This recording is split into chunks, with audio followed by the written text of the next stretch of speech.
The alien was discovered in a stasis pod deep within the wreck. The pod was failing, life support readings spiking dangerously. Elias himself had been part of the recovery team. He remembered the exact moment the pod cracked open, releasing a hiss of chilled vapor. She lay there, her body humanoid, her skin faintly iridescent, shifting between hues of pale silver and stormy blue depending on how the light struck. Her eyes were enormous, almond-shaped, filled with flecks of violet and gold. She looked fragile, yet he felt something in her presence that was anything but. The medical team had carried her to the infirmary. Days passed. She healed slowly, awakening only in fragments, her words garbled through a translator struggling with her alien dialect. It was on the 4th day that Elias visited her privately. The crew was uneasy. An unknown alien species in the heart of a military ship was no small risk. But something about her stirred curiosity, even protectiveness, within him. When she opened her eyes, Elias found himself unable to form the words he'd meant to say. Instead, something clumsy and very human slipped out. "I have trouble speaking because you're beautiful." The words hung in the air, raw and unfiltered. The alien woman froze. Her chest rose in a sharp inhale, eyes widening as though struck. She didn't answer, just stared at him as though no one had ever said such a thing before.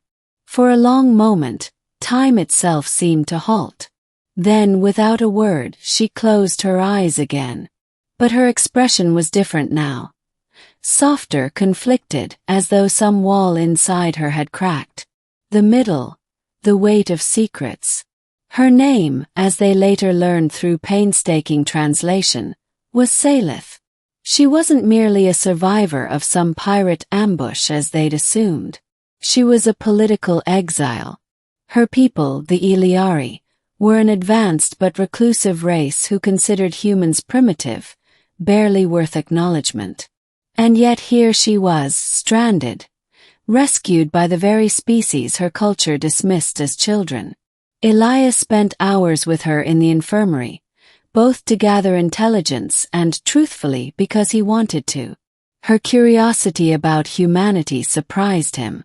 She asked endless questions about Earth's oceans, about music, about why humans painted sunsets when they could simply look at one.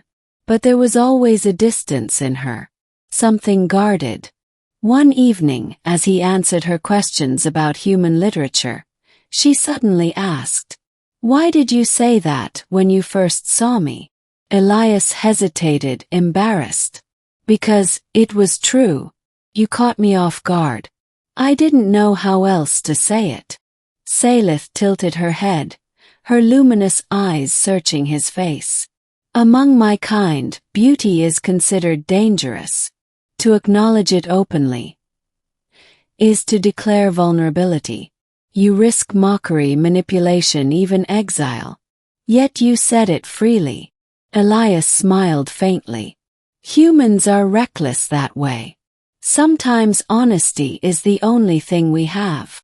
For the first time she laughed. A soft, crystalline sound that made his chest tighten. Rising conflict. The pursuit. The peace didn't last. On the 11th day, long-range sensors detected ships approaching. Iliari warships, sleek, deadly and moving fast. The Iliari hailed them with chilling efficiency. "You have what is ours. Release her immediately or be destroyed." The crew panicked. The Iliari were notorious for annihilating colonies that trespassed near their borders. No human ship had ever stood toe-to-toe with one of their fleets and survived. But when Elias brought the ultimatum to Salith, she refused. "They will not allow you to live even if you surrender me," she said grimly. "I am not a prisoner to them, I am a secret. My knowledge of their corruption, their war-making, threatens their counsel. They will silence anyone who has seen me."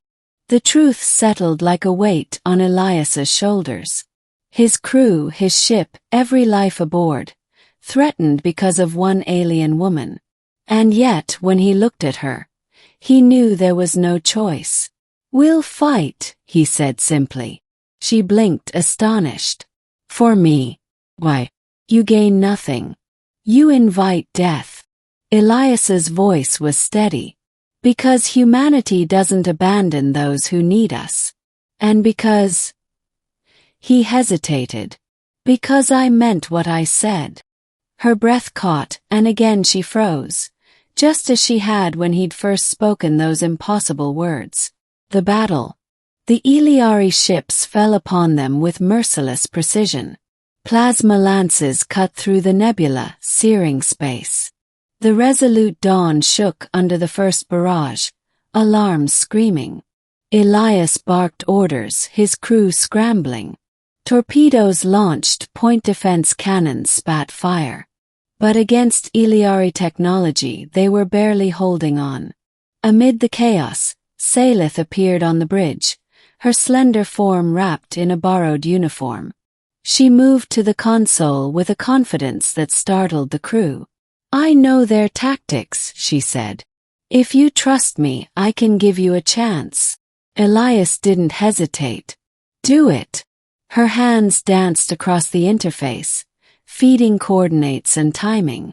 The ship executed a daring maneuver, slingshotting through the nebula's ion storms, masking their signatures, and striking at the Eliari's vulnerable rear flank. For the first time in history, a human ship crippled an Iliari war vessel. The others hesitated, shocked, giving the Resolute Dawn precious minutes to escape deeper into the nebula. But victory came at a cost. The ship was battered, hull integrity failing, dozens injured, supplies dwindling, and the Iliari would not stop. Choice. As repairs limped along, Salith confronted Elias privately. "You cannot run forever. They will hunt you until you and your crew are nothing but wreckage. But if I surrender myself, they may." "No," Elias cut her off fierce. "That's not happening."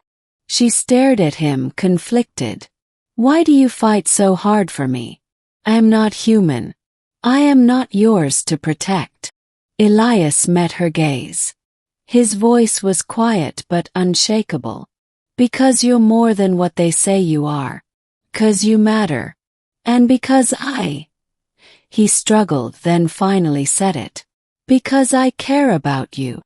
Her luminous eyes shimmered with something unreadable.